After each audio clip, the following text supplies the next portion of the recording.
Mummy बजे छी। Mummy ककरो ऊपर शक है अहाँ के? हमरा केकरो ऊपर नहीं शक या। अच्छा एखन तक पुलिस केलक किछु में? हाँ की केलक है?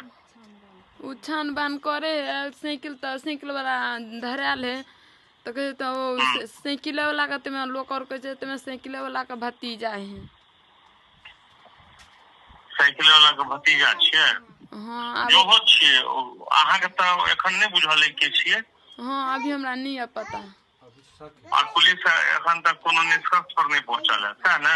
हाँ पुलिस और कहे तुम्हें लागल छिए हम बच्चा के इंसाफ दिए भी से बोले हैं। अच्छा ठीक है ओकरा अरेस्टिंग हेतै और अहाँ के जे वकील वगैरह के मदद चाहिए जे सिस्टम चाहिए तब हमरा कहब ठीक है। हमर नंबर अहाँ जे छै से नोट कर लिया ठीक ना।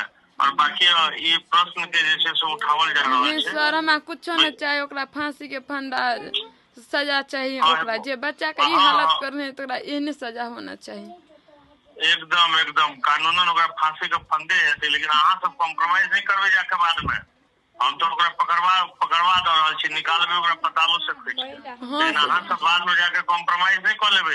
नहीं हम कुछ न करबे जे एहन सजा हमरा बच्चा करने है तकरा एहन सजा मिल जेते तो हम और बुझ जेबे से हां हमरा बेटी के जे एहन हालत करके सो गेल। बक्सल नहीं जेते अहाँ चिंता नहीं करू बक्सल नहीं जेते बहुत जल्दी एकरा हम पकड़वा रहल। हम और कमाई छी तब खाई छी ना बैठ के खियोती।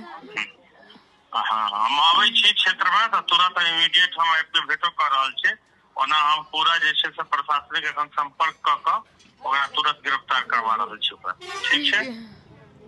मनोज झा बजे छै ई जे घटना जे भेलै में ककरो ऊपर अहाँ के शक है अहाँ के बजे छिए ओ बच्चिया के?